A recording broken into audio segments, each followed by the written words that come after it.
Right. So today we're going deep on Guantanamo Bay. Okay. And looking at some internet searches that we have about this place. Okay. And just trying to figure out, like, what is it about Guantanamo Bay that is so intriguing to people? Right. We've got a lot of different searches here.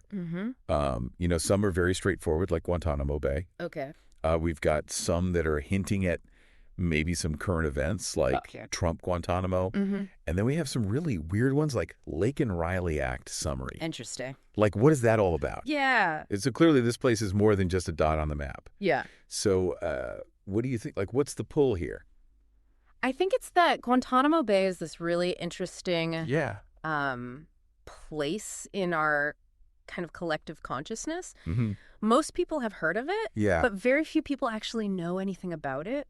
Right. And I think that the name itself carries a weight and a sense of mystery and unease. It does, for sure. So let's back up for a second, though, and start with just like the basics of Guantanamo Bay. Okay. Where exactly is this place? So it's in Cuba. Okay. But it's been leased to the U.S. Navy since like the early 1900s. Wow. 1903. Okay.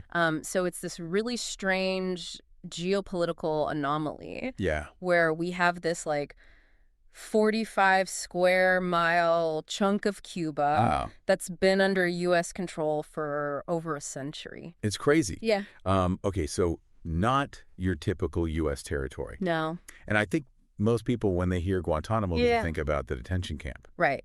Gitmo, Guantanamo Bay Prison, these terms have become basically synonymous. Yeah, they really have. Yeah.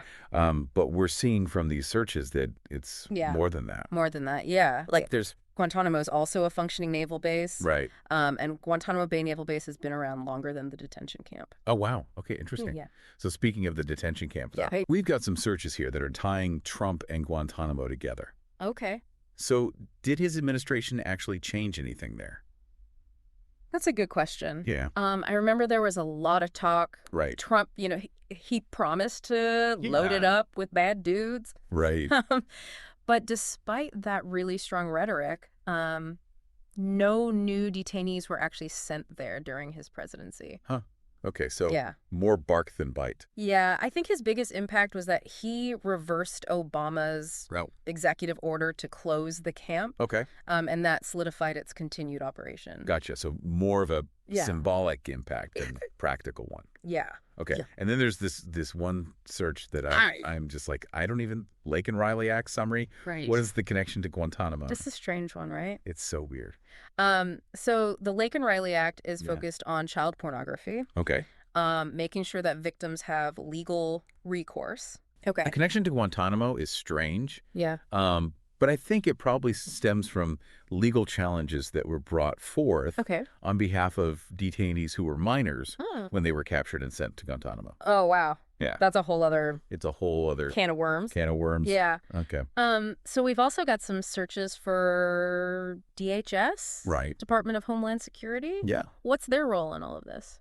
So DHS is mostly involved in immigration and border security. Okay. I think in the context of Guantanamo, they're involved because they oversee the transfer of detainees who've been cleared for release to other countries. Oh, okay. So they manage that whole process. Exactly. Yeah. Okay. So we've covered like the where, the what, the who. Right. But let's get to like the heart of the matter here. Yeah. Like what makes Guantanamo such a controversial and ethically charged issue? I mean, Guantanamo has become kind of this focal point in discussions about human rights, due process, the line between national security and individual liberties, the indefinite detention of prisoners without trial, the use of controversial interrogation methods, the legal limbo that a lot of detainees face.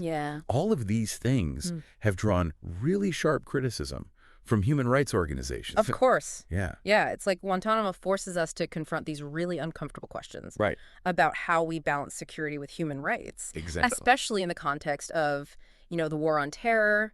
Like, it's easy to say we stand for freedom and justice. Yeah. But then when you get into these situations, it's like, are we really? It tests those principles, yeah. It really does, yeah. And we can't ignore the global impact either. Yeah. Absolutely not. I mean, Guantanamo has become, in a lot of ways, a symbol of American power. Yeah. And its potential for overreach. Right.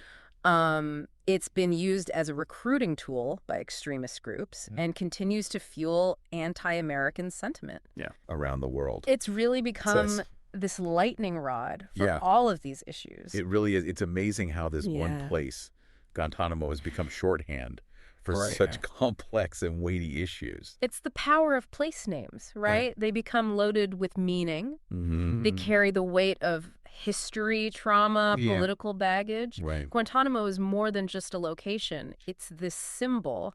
It's a lightning rod for all of these debates about, you know, some of the most challenging issues. Totally. So now that we've gone on this deep dive with us, what do you think about Guantanamo Bay? Is it a necessary evil? Is it a regrettable chapter in history? Is it something else entirely? Keep exploring, keep questioning, and most importantly, form your own conclusions. Exactly. All right.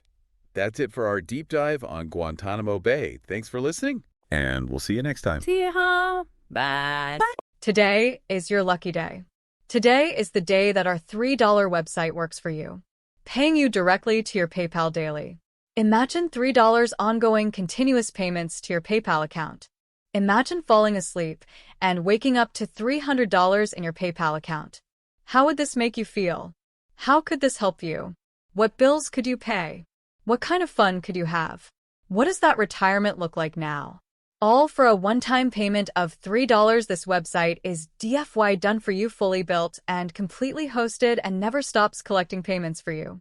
You have spent $3 on coffee on a regular, but that coffee won't help you create multiple streams of income. Click the link below.